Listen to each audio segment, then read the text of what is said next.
कहानी की शुरुआत में हम एक छोटे से लड़के स्टीव को देखते हैं जिसका सपना था एक माइनर बनने का, लेकिन जल्द ही वो अपने घर के पास वाली खदान में घुसने की कोशिश करता। एक चिड़चिड़ा बूढ़ा आदमी उसे रोक देता। बच्चों का वहाँ जाना सख्त मना था। सालों बाद अब स्टीव बड़ा हो गया, लेकिन उसकी जिंदगी उसके सपनों जैसी नहीं निकली। एक माइनर बनने की बजाय वो डोर हैंडल्स बेच रहा था। वो अक्सर अपनी जिंदगी से उदास और परेशान रहता। एक दिन जब वो अकेला बैठा था तो उसे अपने बचपन का सपना याद आया। उस दिन उसने फैसला किया कि अब कुछ भी हो जाए वो उस खदान में जाकर रहेगा। वो वापस उसी पुरानी खदान के पास गया और इस बार वो चिड़चिड़ा बूढ़ा आदमी भी उसे रोक नहीं पाया। स्टीव ने माइन में घुसकर पूरे जोश के साथ खुदाई शुरू कर दी। खुदाई करते हुए उसे स्फीयर ऑफ डोमिनियन और अर्थ क्रिस्टल नाम की दो रहस्यमयी चीजें मिली। जैसे ही उसने दोनों चीजें जोड़ी तो एक पोर्टल खुल गया जो द ओवरवर्ल्ड नाम की एक नई दुनिया में जाता था। वहाँ सिर्फ वही लोग बचे रह सकते थे जिनकी इमेजिनेशन पावर बहुत ताकतवर हो। स्टीव ने तुरंत चीजें बनानी शुरू कर दी। उसने वहाँ घर बनाए और अलग अलग तरह की बिल्डिंग्स भी। एक दिन उसने एक गुलाबी भेड़ देखी जिसकी ऊन से उसने एक और घर बना दिया। इसी तरह एक दिन उसे एक शिकारी भेड़िया भी मिला जो शुरुआत में तो उस पर हमला करने आया, लेकिन स्टीव ने उसे एक रसीली हड्डी दी और वो भेड़िया भी उसका दोस्त बन गया। स्टीव ने उसका नाम रखा डेनिस। उस दिन से दोनों पक्के दोस्त हो गए। स्टीव अपनी सपनों की डायरी से चीजें बनाता गया। इसी तरह कई साल बीत गए। एक दिन ओवरवर्ल्ड के कोने में उसे एक सुनसान पोर्टल मिला। उसके पास ही एक ब्लॉक भी मौजूद था। इसे पोर्टल में लगाते ही वो एक्टिवेट हो गया। डेनिस बिना सोचे समझे पोर्टल में कूद गया, जिसके बाद स्टीव को भी उसके पीछे जाना पड़ा। उस दूसरी दुनिया में स्टीव को सुअर जैसे जीव मिले जिनका नाम था पिगलेट्स। ये सब मलोशा नाम की एक शैतान जादूगरनी के गुलाम थे। मलोशा ने अपनी पूरी जिंदगी एक चीज को ढूंढने में लगा दी थी जिसका नाम था स्फीयर ऑफ डोमिनियन, जो कि स्टीव के पास मौजूद था। जैसे ही मलोशा ने स्टीव से वो स्फीयर लिया तो उसने खुद को अपने पूरे इलाके की रानी घोषित कर दिया। उसका मकसद था ओवरवर्ल्ड के ऊपर कब्जा करना, लेकिन स्टीव को अब ओवरवर्ल्ड अपने घर जैसा लगता था और वो ये होने नहीं दे सकता था। डेनिस की मदद से स्टीव ने भागने का एक खतरनाक प्लान बनाया और उस स्फीयर को चुरा लिया। उसने डेनिस से इस स्फीयर को इंसानी दुनिया में उसके घर में जाकर छुपाने को कहा। डेनिस उसका हुक्म मानते हुए पोर्टल के जरिए इंसानी दुनिया में चला गया। स्टीव को मलोशा ने अपना कैदी बना रखा था। वहीं डेनिस ने पूरे ब्रह्मांड की सबसे ताकतवर चीज उस गोले को स्टीव के बेड के नीचे छुपा दिया। इस दौरान वो गोला और क्रिस्टल अलग हो गए, जिससे पोर्टल बंद हो गया। कई साल बीत गए और अब कहानी में गैरेट नाम का एक नया किरदार आया। वो एक पुराने समय का आर्केड गेम चैंपियन था। अब वो एक छोटे से शहर चगलस में रहकर एक गेम स्टोर चलाता था, जो ज्यादा तो वैसे भी नहीं चलता था। एक दिन उसे अपना घर खाली करने का नोटिस मिला क्योंकि उसने कई महीनों से किराया नहीं भरा था। परेशान होकर वो एक लोकल स्टोरेज की नीलामी में गया। दरअसल उसे एक टिप मिली थी कि वहाँ किसी बॉक्स में एक खास गेमिंग रिमोट होगा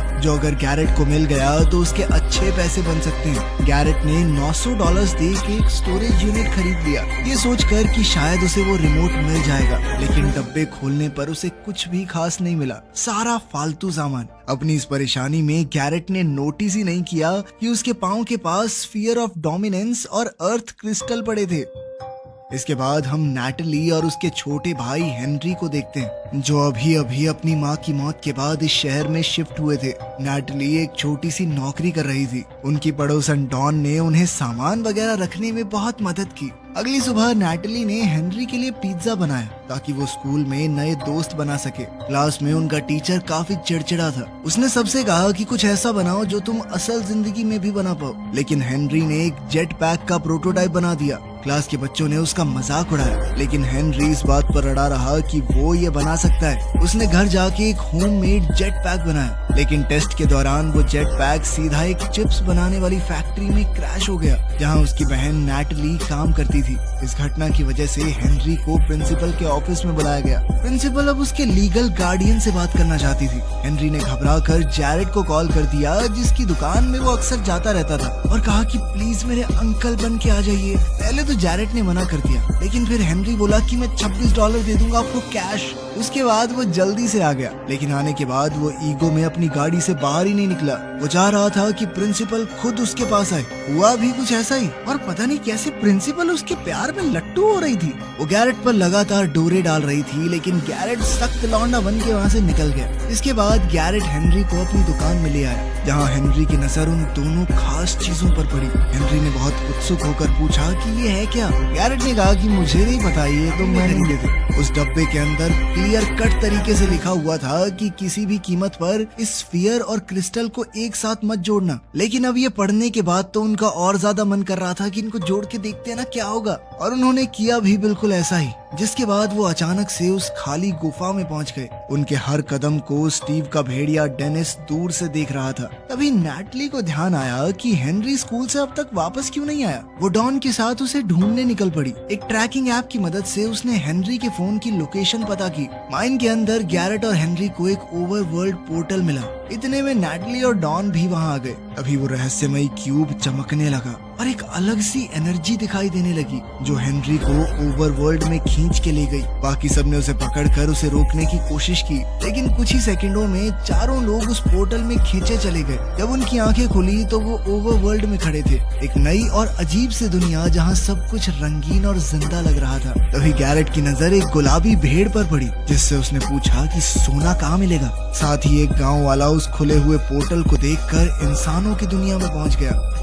उधर मलोशा की उस नर्क जैसी नगरी नेदर में भी एक पोर्टल खुल गया, जिसे देखकर मलोशा समझ गई कि वो जादुई गुलाब वापस ओवरवर्ल्ड में आ चुका है। वो सीधा स्टीव के पास गई, जो अब तक उसकी गिरफ्त में था। मलोशा ने स्टीव को आजाद कर दिया और वादा किया कि अगर वो उसकी मदद करेगा उस जादुई गोले को पाने में, तो वो डेनिस और उसे दोनों को आजाद कर देगी। डेनिस के लिए अपनी दोस्ती और प्यार के चलते स्टीव मान गया। इस दुनिया में नए आए ये चार लोग रास्ता ढूंढने लगे, लेकिन जल्द ही सूरज ढल गया। जंगल में एक भेड़िया चिल्लाया, जिसे सुनकर वो गुलाबी भेड़ तुरंत छुप गई। हवा में एक अजीब सी खामोशी छा गई। शिकारी कंकाल, बड़ी मकड़ियां और ज़ॉम्बीज बाहर निकल आए। डर के मारे सब भागने लगे। इसी अफरा तफरी में जैरेड ग्रुप से बिछड़ गया। हेनरी ने बड़ी समझदारी से क्यूब्स उठाए और तुरंत एक दीवार बना दी, और जैरेड इन कंकालों से बचने के लिए धरती के नीचे छुप गया। कुछ मिनटों बाद जैसे ही वो बाहर निकला तो एक बम बिल्कुल उसके पास आकर फटा, जिससे वो पूरी तरह चौंक गया। तभी उसने देखा कि गुलाबी भेड़ को ज़ॉम्बीज ने पकड़ लिया था, लेकिन वो इस बारे में कुछ नहीं कर पाया। एक कंकाल ने उनकी तरफ तीर चलाया, जो सीधा जाकर अर्थ क्रिस्टल को लगा और उसके टुकड़े टुकड़े कर दिए। इस सब के दौरान स्टीव नेदर से वापस ओवरवर्ल्ड में आ गया। उसने अकेले ही मॉन्स्टर्स से लड़ाई करके सबको हैरान कर दिया। सुबह की धूप निकलते ही ज़ॉम्बीज जलकर राख हो गए। स्टीव ने बाकी सबको बताया कि वो जादुई गोला लेने आया है। उसने उनसे वादा किया कि ये जादुई गोला मुझे दे दो तो मैं तुम्हारी घर लौटने में मदद करूंगा। अर्थ क्रिस्टल अब टूट चुका था, यानी वो बिना स्टीव की मदद के पोर्टल नहीं खोल पाएंगे। इसी वजह से सबने उसकी शर्त मान ली। अब असल दुनिया में वो गांव वाला जो पोर्टल से आया था, उसे एक गाड़ी ने टक्कर मार दी, और उसे चलाने वाली कोई और नहीं बल्कि वाइस प्रिंसिपल मार्लिन थी। मार्लिन को इस बात का बहुत पछतावा हो रहा था, इसीलिए उसने गाँव वाले को डिनर के लिए इन्वाइट कर लिया। उधर ओवरवर्ल्ड में स्टीव ने अपने नए दोस्तों को माइनक्राफ्ट की जिंदगी सिखानी शुरू की। वो उन्हें एक शांत से गांव में ले गया, जहां बहुत प्यारे लोग रहते थे। उसने बताया कि उन्हें एक नया अर्थ क्रिस्टल चाहिए होगा, जो उत्तर दिशा में वुडलैंड मैंशन के अंदर हो सकता है। दूसरी ओर रानी मेलोशा गुस्से में थी। उसे शक था कि स्टीव ने उसे बेवकूफ बनाया है, ताकि वो उस जादुई गोले को खुद के लिए हासिल कर सके। उसने अपने सबसे ताकतवर जनरल चुंगुस को बुलाया। उसने बताया कि 4 बाहर की दुनिया से आए लोगों ने वो जादुई स्फीयर लिया है। जाने से पहले मलोशा ने उसे एक खास दवाई दी, जो उसे ज़ॉम्बीज से बचा सकती थी। फिर उसने अपने जनरल को हुक्म दिया कि वो जादुई गोला मुझे किसी भी हाल में चाहिए।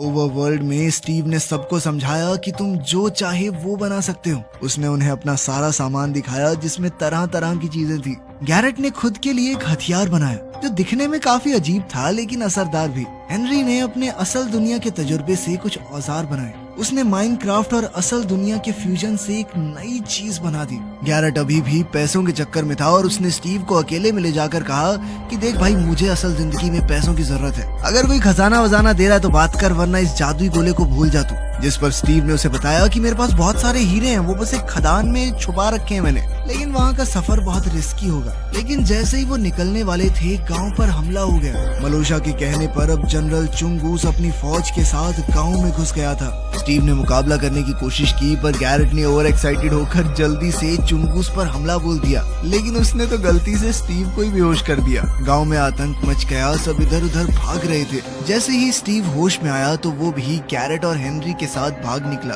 लेकिन नैटली और डॉन पीछे रह गए। अब स्टीव, हेनरी और गैरेट एक बिल्डिंग की छत पर फंस गए। तभी स्टीव ने अपने बनाए हुए पंख निकाले, लेकिन उसके पास सिर्फ 2 ही थे। हेनरी सबसे पहले कूदा और हवा में उड़ गया। फिर गैरेट की बारी आई और जल्द ही स्टीव ने भी छलांग लगा दी। उसके पास पंख नहीं थे तो वो प्लान के मुताबिक गैरेट से चिपक गया और तीनों किसी तरह से वहाँ से बचकर निकल गए। लेकिन पिगलिन्स ने भी हार नहीं मानी और उनका पीछा करते रहे। पर काफी देर की जद्दोजहद के बाद वो पिगलिन्स को चकमा देकर निकल ही गए। अचानक स्टीव ने एक पानी की बाल्टी को जमीन पर डाला और नीचे एक तालाब बन गया, जिसमें वो तीनों सुरक्षित लैंड कर गए। तभी असली दुनिया में मार्लिन उसी गांव वाले के साथ डिनर एंजॉय कर रही थी। डिनर के दौरान उसने बताया कि उसका हाल ही में डाइवोर्स हुआ है और वो गांव वाला बिना कुछ कहे चुपचाप उसकी बातें सुनता रहा। ओवरवर्ल्ड में स्टीव ने बताया कि अगर मेलूशा को वो जादुई गोला मिल गया तो वो ओवरवर्ल्ड को पूरी तरह बर्बाद कर देगी, वो भी उसमें मौजूद सभी लोगों के साथ। अब उसे समझ नहीं आ रहा था कि वो अपने दोस्त डेनिस को बचाए या ओवरवर्ल्ड नाम की इस खूबसूरत दुनिया को। अब चुंगूस अपने मिशन में फेल हो चुका था और मलोशा का सब्र अब खत्म हो रहा था। गुस्से में आकर उसने अपने सबसे ताकतवर हथियार का इस्तेमाल किया, जिसे वो द ग्रेट बोर कहती थी। वो एक विशालकाय खतरनाक सुअर था। उसने सीधा ऑर्डर दिया कि चुंगूस को खत्म कर दो और ग्रेट बोर ने बिना देर किए उसके हुक्म का पालन किया। इसके बाद मलोशा चिल्लाई, वो जादुई गोला हर हाल में मेरे लिए लेकर आओ। इस बीच नैटली और डॉन को रास्ते में एक भेड़िया मिला। बिना डरे डॉन ने एक हड्डी निकाली और उस भेड़िए को दे दी। उसे उम्मीद थी कि वो भेड़िया उस पर भरोसा करेगा। जब उसने भेड़िए के गले में कॉलर देखा जिस पर डेनिस लिखा था, तो वो समझ गई कि ये स्टीव का ही भेड़िया है और भेड़िए ने भी उन्हें स्टीव तक ले जाने का फैसला किया। वो दोनों उसके पीछे पीछे चल दिए और कुछ देर बाद स्टीव की लोकेशन तक जा पहुंचे। स्टीव, हेनरी और गैरेट इस वक्त एक पुरानी खदान में घुस चुके थे, जहाँ स्टीव ने अपने सारे हीरे छुपा कर रखे थे। लेकिन जल्द ही स्टीव को वहाँ कुछ अजीब महसूस हुआ। तभी अचानक उसे एक अजीब सी बदबू आई। वो समझ गया था कि आगे खतरा है। तीनों जल्दी से एक माइन कार्ट में बैठे और फुल स्पीड में निकल गए। लेकिन जैसे ही वो थोड़ा आगे पहुंचे तो कार्ट में लगे रेड स्टोन की पावर खत्म हो गई और माइन कार्ट रुक गया। रुका भी बिल्कुल ऐसी जगह पर था जहां उन्हें चारों तरफ से क्रीपर्स ने घेरा हुआ था। ये ऐसे जीव थे जिन्हें अगर हाथ लगाया गया तो वो फट जाते हैं, लेकिन जब तक उन्हें छुआ ना जाए वो एक्टिवेट नहीं होंगे। तभी उस जादुई गोले को उनसे लेने ग्रेट बोर भी वहां आ गया। स्टीव ने तुरंत फैसला लिया और वहां मौजूद सारे क्रीपर्स को एक साथ एक्टिवेट कर दिया। एक बहुत बड़ा धमाका हुआ जिसने ग्रेट बोर को भी ढेर सारे मलबे के नीचे दबा दिया और वो तीनों जमीन के ऊपर निकल आए। जल्द ही वो तीनों एक डरावने फॉरेस्ट मैंशन के सामने पहुंच चुके थे। स्टीव ने बताया कि इसका पहला फ्लोर योद्धाओं से भरा हुआ है। दूसरे फ्लोर में थे काले जादूगर जो डरावने सपनों को जिंदा कर सकते हैं और तीसरे फ्लोर पर वो क्रिस्टल है जो उन्हें चाहिए, जिसकी देख रेख एक खास रक्षक करता है। स्टीव और गैरेट ने योद्धाओं का ध्यान भटकाने का प्लान बनाया, जबकि हेनरी का काम था एक सीढ़ी बनाना और चुपके से उस क्रिस्टल को चुरा लेना। योद्धाओं ने गैरेट को एक रेसलिंग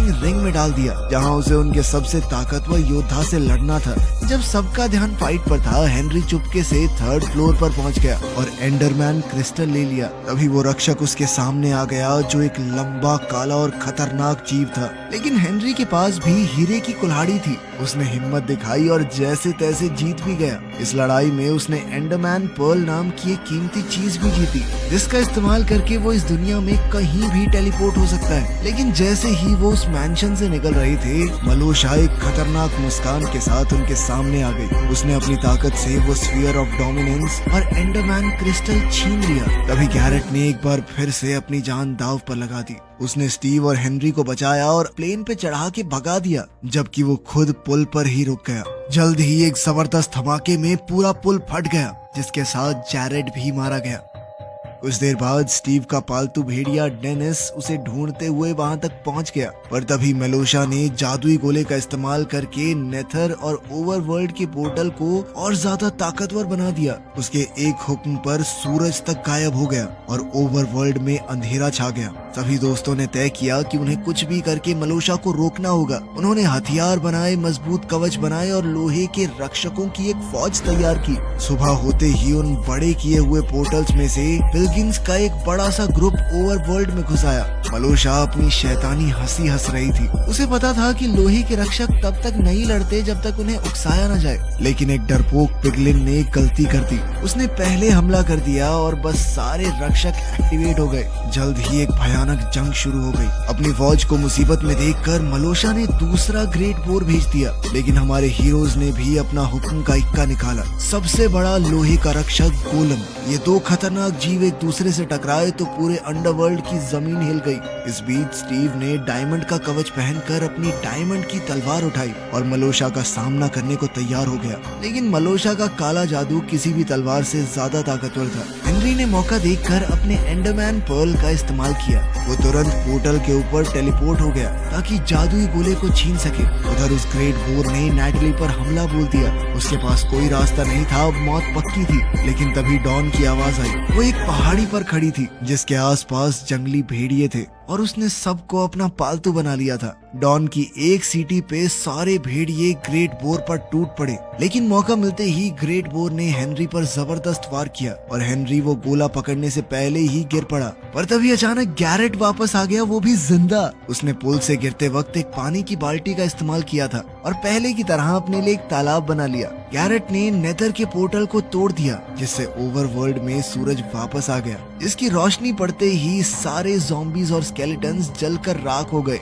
साथ ही पिलग्रिम्स मेलोशा के साथ साथ अपना जादुई कवच खो बैठे। मेलोशा ने स्टीव पर 3 बार हमला किया लेकिन वो चूक गई। अंत में स्टीव ने उसे जानबूझकर जिंदा छोड़ दिया ताकि वो अपनी हार की शर्मिंदगी महसूस कर सके। इस जीत के बाद स्टीव ने डॉन का शुक्रिया अदा किया डेनिस का ख्याल रखने के लिए और कहा कि अगर तुम चाहो तो डेनिस मेरे ख्याल से तुम्हारे साथ ज्यादा खुश रहेगा। फिर उसने गैरेट को एक सच्चे दोस्त और बहादुर योद्धा के रूप में गले लगा लिया। फिर सबने मिलकर उस जादुई गोले और क्रिस्टल का इस्तेमाल करके अपनी दुनिया के लिए पोर्टल खोल दिया और एक एक करके सब उसमें चले गए। आखिर में हम देखते हैं कि सबकी जिंदगी बदल चुकी थी। गैरेट ने उस दुनिया में किए अपने कारनामों पर बेस्ड एक फाइटिंग गेम बनाई जो बहुत ज्यादा हिट हुई और आखिरकार वो भी गरीबी के चंगुल से बाहर निकल गया। डॉन ने अपनी नौकरी छोड़ दी और अपने सपनों की सुनते हुए एक जू खोला। इसमें लोग दूर दूर से डेनिस को देखने आते थे। हेनरी ने अपना जेट पैक कम्प्लीट किया। कुल मिलाकर सबकी जिंदगी सुधर गई, यहाँ तक कि उस गांव वाले और प्रिंसिपल की भी जोड़ी बन गई। वीडियो पसंद आई तो लाइक कर देना, चैनल को सब्सक्राइब कर लेना। मिलते हैं अगली वीडियो में।